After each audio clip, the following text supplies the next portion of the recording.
ప్రత్యర్థిని టార్గెట్ చేయడంలో రాజకీయ పార్టీలు ఎలాంటి రాజకీయ అస్త్రాలైనా ప్రయోగిస్తూ ఉంటారు. వైసీపీ అధికారంలో ఉన్నంతసేపు పృథ్వీరాజ్ దగ్గర నుంచి మొదలు పెట్టుకుంటే పృథ్వీరాజ్ కానీ, అంబటి రాంబాబు కానీ, అవంతి శ్రీనివాస్ కానీ ఇలాగ వరుసగా వాళ్ళ మీద కొన్ని ఎలిగేషన్స్, ఆ మధ్యలో మాధవ్ ఎంపీ మాధవ్ కానీ ఇలాగ రకరకాల వాళ్ళు కొన్ని అసాంఘిక కార్యకలాపాలు లేదంటే వేరే వాళ్ళతో ఎఫ్ఐఆర్స్ ఇవ్వాలి. ఇప్పుడు తాజాగా అది విజయసాయిరెడ్డి గారి వరకు వచ్చేసింది. ఇప్పుడు అధికారంలో లేకపోయినా ఆయన ఎంపీగా కొనసాగుతున్న రాజ్యసభ ఎంపీగా ఆయన పరువు ప్రతిష్టను భంగం చేయడానికో లేదంటే వైసీపీలో ఇలాంటి రసికరాజాలు ఇంకా కొనసాగుతున్నారని చెప్పే ప్రయత్నమో అది టీడీపీ వెనకుండి చేపిస్తుందో లేదంటే ఇంకెవరైనా ఒక మీడియా పర్టికులర్గా చేయిస్తుందో వాళ్ళిద్దరి వాదన. అసలు ఏంటి విజయసాయిరెడ్డి గారి గొడవ? నిజంగా ఆయన ఇరుక్కున్నారా లేదంటే ఇరికించారా? నిజంగా ఆయనకి అటువంటి ఎఫ్ఐఆర్ ఏమన్నా ఉందా? ఈ చర్చ అయితే ఇప్పుడు బలంగా సోషల్ మీడియాలో గట్టిగా నడుస్తుంది. ఇదే అంశం మీద చర్చించే ప్రయత్నం చేద్దాం. టార్గెట్ రాజకీయం ఇది. విజయసాయిరెడ్డి దానికి బలయ్యారు, ఒక మహిళను తీసుకొచ్చి ఇందులో ఇన్వాల్వ్ చేశారు అని ఎంతవరకు అనుకోవచ్చు? మనం అనడానికి లేదు. అది రేపు పొద్దున ఎంక్వైరీ చేస్తే ఆ మాట మాట్లాడితే ఒక అర్థం ఉంది. ముందు అనడానికి అది తెలుగుదేశం ఆరోపిస్తే లేదా జనసేన ఆరోపిస్తే, రాజకీయ ఆరోపణ చేస్తే అది తప్పు. అమ్మాయి క్యారెక్టర్ అసాసినేషన్ చేశారన్నో ఇట్లాంటిది చేసింది భర్త. అది కుటుంబ గొడవ. కుటుంబ గొడవలో రాజకీయం దూరింది. అందులో వాస్తవం ఏంటన్నటువంటిది చెప్పాల్సిన అవసరం. వాస్తవం తేలేదాకా కూడా ఇందులో రాజకీయం ఉందనడానికి వెళ్ళలేదు. అది వాస్తవం కాదని తేలింది అనుకోండి, అప్పుడు రాజకీయ జోక్యం అయ్యి ఉండదు. అది కానంత వరకు కూడా ఇష్యూ కాదు. అంటే ఒక రాజకీయ నాయకుడిని, ఒక స్థాయిలో ఉన్న నాయకుడిని టార్గెట్ చేశారు అంటే వెనక ఏ రాజకీయ పార్టీ అండదండలు లేకుండా ఈ ఇష్యూలో డైరెక్ట్గా భర్తే వచ్చి ఇంత అంటే అక్కడ తన పరువు కూడా ఉంటుంది కదా, తన పరువు ప్రతిష్ఠ కూడా ఉంటుంది కదా, వచ్చిన సాహసం చేస్తారు. అట్లా అనుకోవడానికి లేదు. ఇప్పుడు అది కనుక రాజకీయ ఉద్దేశం ఉంటే ఎలక్షన్స్ ముందు చేయాలి. ఇప్పుడు జరిగిన ఇన్సిడెంట్ కాదు కదా. అవును, ఎలక్షన్స్కి ముందు ఎప్పుడో జరిగిపోయిన ఇష్యూ కదా. ఎప్పుడో జరిగిపోయిన ఇష్యూకి ఇప్పుడు అతను బయటకు వచ్చాడంటే అధికారంలో ఈ పార్టీ ఉన్నంత వరకు మాట్లాడడానికి అవకాశం లేక ఇప్పుడు అధికారం దిగింది కాబట్టి ఇవాళ తనకేం కాదులే అన్న ధైర్యంతో వచ్చి ఉండొచ్చుగా. ఒక రకంగా పవర్ పాలిటిక్స్ లో పవర్ డౌన్ అయింది కాబట్టి ఇవాళ బయటకు వస్తే మనల్ని ఏం చేయలేడులే అన్న ధైర్యంతో బయటకు వచ్చి ఉండొచ్చు. అంటే ఎంతవరకు అతను భయపడి ఉండొచ్చు, అంతే కదా. ఆ విధంగా చూసుకున్నప్పుడు ఆరోపణ చేయడం తప్పెట్లా అవుతుంది. ఇప్పుడు ఇంకోటి రాజకీయ ఉద్దేశం అనుకోండి, ఎలక్షన్స్ ముందు చేస్తే అతను రాజకీయంగా ఓడిపోతాడు, తన ఆరోపణలతో అనుకోవచ్చు. కానీ ఓడిపోయిన తర్వాత చేస్తే ఎట్లా తప్పు అవుతుంది? ఎంక్వైరీ చేయడంలో తప్పేం లేదు. వాస్తవంగా అయితే కనుక డిఎన్ఏ టెస్ట్ రెడీ అని చెప్పి విజయసాయిరెడ్డి చెప్పాలి. ఇప్పుడు వాడిని వీళ్ళని తిట్టడం కాదు. ఇప్పుడు ఫర్ ఎగ్జాంపుల్ ఇది 4 ఛానళ్ళని తిట్టారు ఆయన. నా దృష్టిలో మిగతాదప్పుడు విమర్శించడం తప్పని నేను ఒప్పుకుంటా, తప్పేం లేదని. ఇది రాజకీయ పరం. కానీ ఈ ఇష్యూలో వాళ్ళ తప్పెవరిది లేదు. ఎందుకంటే వాళ్ళ భర్త మాట్లాడాడు, అంతే, కవర్ చేశారు. దాంట్లో ఆయన ఇంటర్వ్యూ కూడా వేయచ్చు, తప్పేందుకు? అంతే. ఇప్పుడు అయితే ఆమె మాట్లాడింది కూడా వెయ్యాలి. ఇది మనం జడ్జిమెంట్ ఇవ్వచ్చా? ఛానళ్ళు అంటే ఇద్దరిని కూర్చోబెడితే జడ్జిమెంట్ ఇవ్వచ్చు. అంటే ఇద్దరు వెర్షన్స్ చూపిస్తున్నారు, ఎవరిది కిల్ చేయలేదు ఇందులో, ఇద్దరు వెర్షన్స్ చూపిస్తున్నారు కాబట్టి అప్పుడు తప్పెట్లా అవుతుంది? తన దాకా వచ్చేసరికి విజయసాయిరెడ్డి గారు ఇలాంటి ఇష్యూ తన దాకా వచ్చి ఫేస్ చేసేటప్పుడు తీసుకోలేకపోతున్నారు. నిన్న ఆయన ప్రెస్ మీట్లో చూస్తే ప్రతి ఒక్కరిని, అంటే ప్రతి రిపోర్టర్ని పేరు పెట్టి పిలవడంలో తప్పేం లేదు. వాళ్ళకి మీరు ఫీల్డ్లో ఉన్నారు కాబట్టి మీకు ఉంటే మిమ్మల్ని కూడా సాయని పిలిచి ఉండొచ్చు. కానీ యారా పోరా అని పిలవడం, అందరినీ ప్రతి ఒక్కరిని, ఆ ప్రెస్ మీట్ ఎవరిని కూడా యారా అనకుండా లేరు ఆయన. అది ఎంతవరకు కరెక్ట్? అది నిన్న పూర్తి అసహనంతో రగిలిపోతా మాట్లాడినట్టు కనబడుతుంది. అది ఖచ్చితంగా సంస్కారహీనమైన పద్యాలు. ఇప్పుడు తనకి పరిచయం ఉన్నా కూడా ఏమన్నా మాట్లాడాలా, గారని మాట్లాడాలా, ప్రెస్ మీట్ ఇచ్చేటప్పుడు వేరు, ఏమన్నా అంత చనువు ఉండుంటే. బట్ అట్లా కాకుండా రాలు పోలు అనడం తప్పు. రెండవది ఏంటంటే, ఓ రకంగా నాకు అనిపించింది ఏంటంటే, ఈ ఇష్యూ వచ్చినప్పటి నుంచి విపరీతంగా ట్రోల్ అవుతూ ఉన్నటువంటి నేపథ్యంలో అది తట్టుకోలేని అసహనంతో మాట్లాడినట్టు అనిపించింది. బేసిక్గా YSR Congress party from the beginning చేస్తున్న ఇదేంటంటే ఇండివిజువల్ ఈగోయిస్టిక్ యాటిట్యూడ్ దెబ్బతీసింది. ఇప్పుడు తెలుగుదేశం పార్టీకి ఇదివరకు మీరు ఒకసారి గుర్తు తెచ్చుకుంటే ఈనాడు సపోర్టు, ఈనాడుతో మొదట నడిచింది. ఆ తర్వాత కాలంలో ఆంధ్రజ్యోతి, ఒకప్పుడు ఆంధ్రజ్యోతి కానీ ఆంధ్రభూమి, ఆంధ్రప్రభ ఇవన్నీ కూడా కాంగ్రెస్కి అనుకూల పత్రికలు. ఆంధ్రపత్రిక ఇవన్నీ కూడా ఎందుకంటే ఎడిటర్లకి రాజ్యసభ సభ్యత్వాలు ఉండటమో లేకపోతే కనుక స్వతంత్ర సమరయోధుల కుటుంబాలకు సంబంధించిన పెట్టుబడులు కావడం, వీటి వల్ల కాంగ్రెస్ సపోర్టర్స్గా ఉండేవి. ఈనాడు వచ్చి కంప్లీట్ రివర్స్, అది రావడం తెలుగుదేశాన్ని భుజాన్ని ఎత్తుకోవడంతో కథ నడిచింది. ఆ తర్వాత వచ్చేటప్పటికి మళ్ళీ ఆంధ్రజ్యోతి చంద్రబాబు గారి టైంలో తెలుగుదేశం వచ్చిపోయింది. అవును. ఆ తర్వాత చంద్రబాబు ఏమనుకున్నారు, మనదంటూ ఓ ఛానల్ ఉండాలన్నటువంటి ఉద్దేశంతో స్టూడియో అన్నప్పుడు తను నాన్నే పెట్టింది, తను తీసుకున్నటువంటిది. కానీ ఛానల్ ఒకటి మన ఓన్ అయ్యేటప్పటికి మిగతా వాళ్ళందరికీ శత్రువు అయ్యాడు ఆయన. 2009లో దెబ్బతిన్నలో అది కూడా కారణం. వాస్తవంగా ఛానళ్ళు మనకు అండగా ఉండాలి కానీ ఒక ఛానల్ కోసం మనం తిరగకూడదు అన్నటువంటిది ఆయన గ్రహించాడు. మన సొంతంగా ఛానల్ పెట్టకూడదు, పార్టీ నాయకుడిగా ఉండి. దాని ఇంపాక్ట్ అంటే 4 ఛానళ్ళని ప్రోత్సహించాలి, అంతే, సపోర్ట్ మీడియా అంతే తప్పించి చేయకూడదు. ఆయన అది చేసుకుని వచ్చేటప్పటికి దెబ్బతిన్నాడు. అందుకని తర్వాత నా స్టూడియోని వదిలేసేసి కంప్లీట్గా ఏం చేశారు, ఆంధ్రజ్యోతిని ఇప్పుడు ఆ స్టూడియోని ఆయన ఎత్తుని పెట్టుకున్నాడు. మిగతా నా ఛానల్ వీళ్ళు కూడా ఆయన వ్యతిరేకించినాడు. అంతే. అవును. ఈటీవీ ఏబిఎన్ కానీ ఏమైనా సపోర్ట్ చేశారేంటి? లేదు కదా. ఎప్పుడైతే అది వదిలేశారో అప్పుడు వాళ్ళందరూ కూడా ఓకే, మన కోసం ఇతను వదిలేశాడు, మన కోసం త్యాగం చేస్తున్నాడు అని వీళ్ళు నెత్తిని పెట్టుకోవడం బిగించేశారు మరింతగా. అట్లాగా వైఎస్ఆర్ కాంగ్రెస్ పార్టీ ఎవరిని ఎంకరేజ్ చేసింది? ఏ ఛానల్ ఎంకరేజ్ చేసింది ఎక్సెప్ట్ సాక్షి? అదే ఇంకెందుకు అప్పుడు? ఇప్పుడు కాస్త ఒక రకంగా చెప్పాలంటే మొన్న మళ్ళీ గెలిచేస్తుంటే గనక లోక జ్ఞానం వచ్చేది కదా, అహంకారం పెరిగి ఉండేది. ఇప్పుడు ఓడటం వలన ఇప్పుడు జ్ఞానోదయం కావాలి. ఇప్పుడు జగన్ ఫ్రమ్ ద బిగినింగ్ 2009 అప్పుడు పెట్టింది కరెక్ట్, ఈ పేపర్లు దాటించి తట్టుకోవడానికి సాక్షినే తీసుకురావడం. తర్వాత తను ముఖ్యమంత్రిగా అయినాకైనా పరిస్థితి అన్ని ఎదురు ఫేస్ చేసినప్పుడు వాళ్ళు ఛానల్ ఎంకరేజ్ చేయాలి కదా, చేయలేదు. వాళ్ళు పత్రికలను ఎంకరేజ్ చేయాలి కదా, చేయలేదు. ఉన్న వాటిని ఎంకరేజ్ చేయాలి లేదా కొత్త వాటిని పెట్టించాలి. వైఎస్ఆర్ కాంగ్రెస్ పార్టీ వాళ్ళకి డబ్బులు కొదవా? ఎంతమందికి లేవు కోట్ల రూపాయలు? ఓ 50 కోట్ల రూపాయలు పెట్టి ఛానల్ పెట్టలేడా? 100 కోట్ల రూపాయలు పెట్టి ఛానల్ నడపలేరా? ఆంధ్రజ్యోతి కంటే ఎక్కువ డబ్బులు ఉన్న వాళ్ళు ఎంతమంది ఉన్నారు అక్కడ? డబ్బులు ఉండి వాళ్ళు చేయట్లా.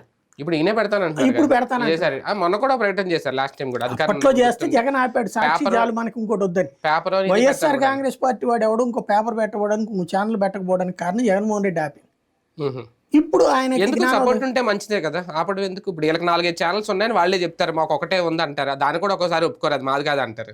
అలాంటి ఉంటే ఏమేమి తప్పే ఉంది? అదే ఆయన సాక్షి తప్పించి ఇంకేం అక్కర్లేదు అనుకున్నాడు, దెబ్బతిన్నారు. కాబట్టి ఇప్పుడు నేర్చుకుంటారేమో, ఎందుకంటే మీడియా దాడిలోనే మునిగిపోయింది జగన్మోహన్ రెడ్డి. నిత్యం విషం చిమ్ముతా ఉన్నటువంటిప్పుడు దాన్ని కవర్ చేసుకోవడానికి కవర్ డ్రైవ్లకి కుదరలా, ఇక్కడ బౌల్డ్ అయిపోయాడు ఆయన. ఇప్పుడు కంపల్సరీగా నువ్వు అట్టించి ఒక బ్యాచ్ తగిలిందంటే నువ్వు ఇట్టించి ఇంకో బ్యాచ్ తగులుకోవాలి. అది తగులుకోవట్లేదు.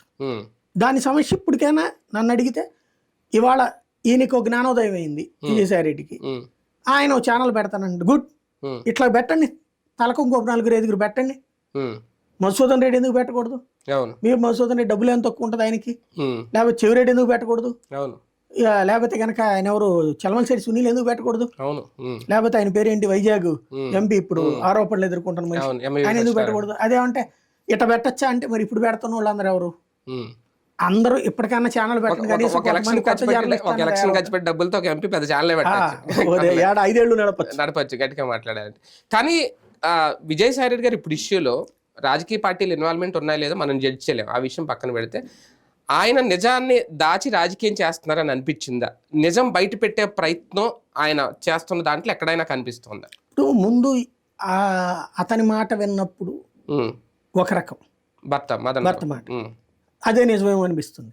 ఆ తర్వాత అల్లాడి మాట విన్నప్పుడు అదే నిజమేమో అనిపిస్తుంది. మళ్ళీ విజయసాయి రెడ్డి మాట అన్నప్పుడు అదే నిజమే. ఇందులో మనం ఏం జడ్జ్ చేయలేము. బేసిక్ గా గిరిజన సాంప్రదాయాల్లో వివాహానికి విడాకులు అక్కడ పెద్దల సమక్షంలో కూర్చొని చేసుకుంటారంటే కరెక్ట్. ఇందులో ఆ అమ్మాయి భర్త చెప్తున్న దాంట్లో మిగతాది కోర్టులు చెప్పాలా లేకపోతే కనుక లీగల్గా తేలా, డిఎన్ఏ టెస్ట్ ఇది అంటాం. అయితే ఇందులో పెళ్ళయిన తర్వాత చదువు కోసం విదేశాలకు వెళ్ళడం అంటే ఏంటి అర్థం? పెళ్ళయ్యాక అంటే అతన్ని ఎవరో పోషించారు. ఎవరు పోషించారు? ఈ అమ్మాయి పోషించిందా? అంటే ఈ అమ్మాయి సంపాదనతో అతను వెళ్ళాడా? అప్పుడు కరెక్ట్ అయిన రూట్ అయినది. తను డాక్టరేట్ చేయడానికి విదేశాలకు వెళ్ళాలన్నారు. అంటే తను అక్కడ సంపాదించుకుంటూ చేస్తే నో ప్రాబ్లం, అది చాలా మంది చేస్తారు, తప్పేం లేదు. అట్లాగా ఇది సరే, అది వాళ్ళ ఇండివిజువల్, మనం దానికి కూడా మనకు వ్యక్తిగత. అయితే నాకు ఎక్కడ తేడా కనిపించిన ఒకే ఒక్క పాయింట్ అలా ఏంటంటే తను అక్కడికి వెళ్ళాక ఇక్కడ తను గర్భవతి అయ్యింది అది అన్నట్టు కూడా ఐవీఎఫ్ ద్వారా అయితే సంతకాలు బలవంతంగా పెట్టించారంటున్నారు. అట్టెట్ట పెడతాడు బలవంతంగా? తను విడాకులు దాని మీద సంతకం పెట్టాడా లేదా అంటే పెట్టాడని చెప్తున్నారు. అంటే అక్కడ తేలాల్సింది తను బెదిరి పెట్టాడా లేదా ఏదైనా ఒప్పందం కింద పెట్టాడా అన్నటువంటి. పెట్టింది ఏదో బెదిరించి పెట్టారనేది తప్పు.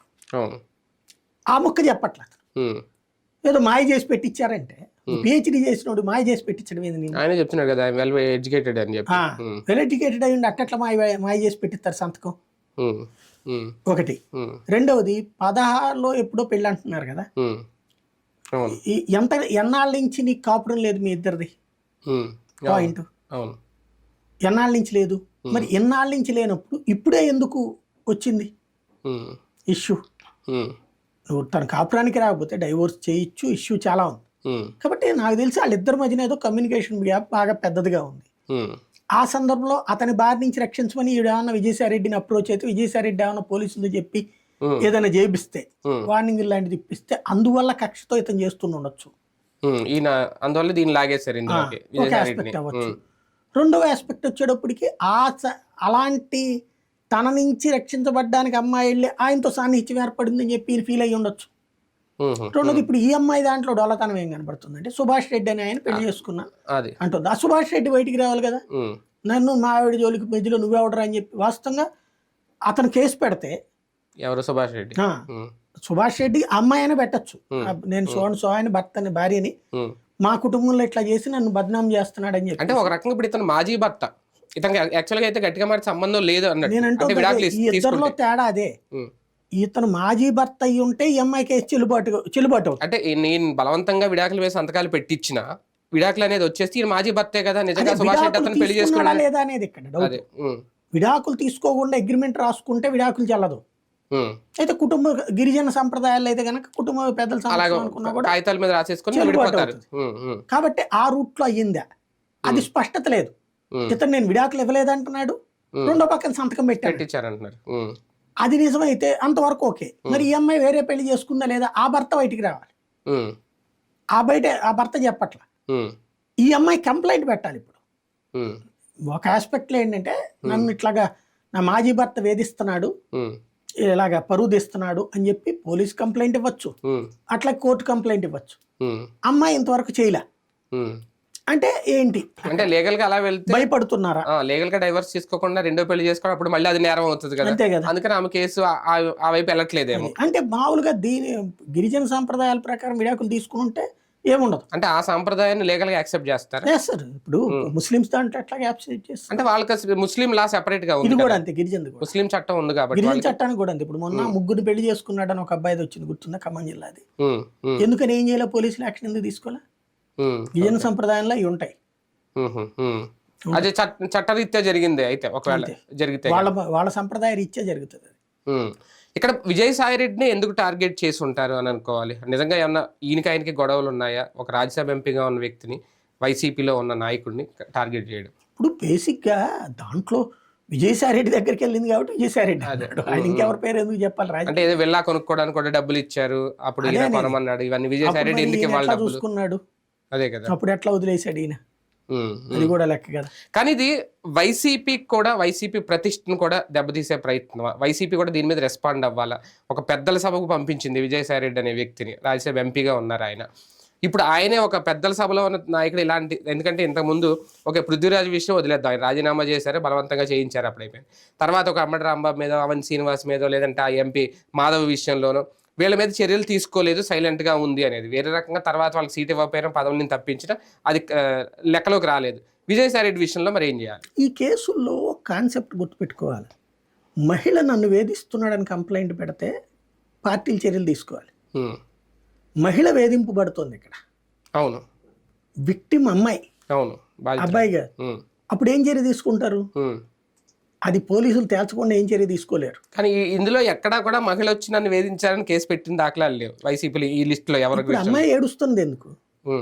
అమ్మాయి ఏంటంటే తన మీద అనవసరం, తన బాధితురాలు కాబట్టి తన మీద ఒక అభియోగం మోపారు. అప్పుడు విక్టిమ్ ఎవరు?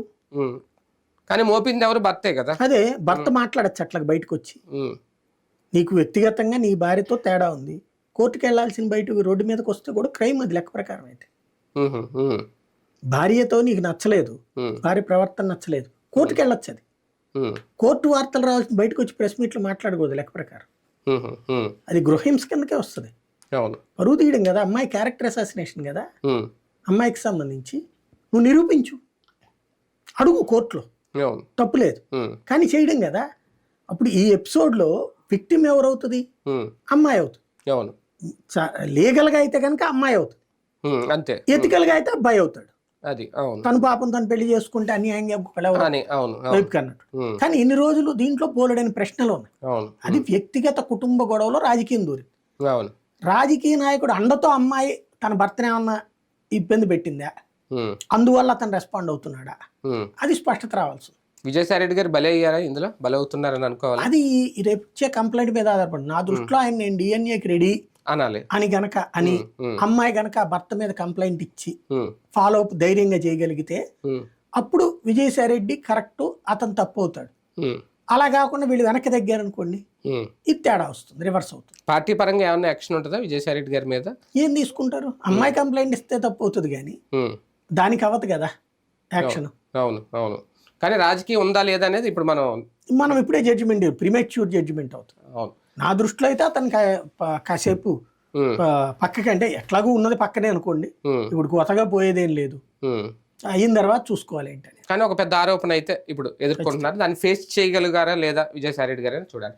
రైట్ చూద్దాం. మొత్తానికి రాజ్యసభ ఎంపీ విజయసాయి రెడ్డి గారి మీద ఒక పెద్ద ఆరోపణ వచ్చింది, ఒక అభియోగం అని చెప్పాలి. దీని నుంచి ఎలా బయటపడతారు? అప్పుడప్పుడు ఆయన అన్న సహనం కోల్పోతున్నారా మీడియా ప్రతినిధులతో మాట్లాడే ముందు? నేను మాట్లాడిన ప్రెస్ మీట్ చూస్తే అదే అనిపిస్తుంది. అక్కడ కాస్తంత ఓర్పుగా సహనంగా ఉండగలిగితే నిజాలు బయటకు తెచ్చే ప్రయత్నం అటు మదన్ మోహన్ రావు చేయాలి, ఇటు విజయసాయి రెడ్డి గారు కూడా చేయాలి. సమాజానికి ఇప్పుడు కావాల్సింది అదే, సోషల్ మీడియాలో ఇప్పుడు అదే పెద్ద ఎత్తున చర్చ. చూద్దాం ఏం జరుగుతాయి ఈ విషయం.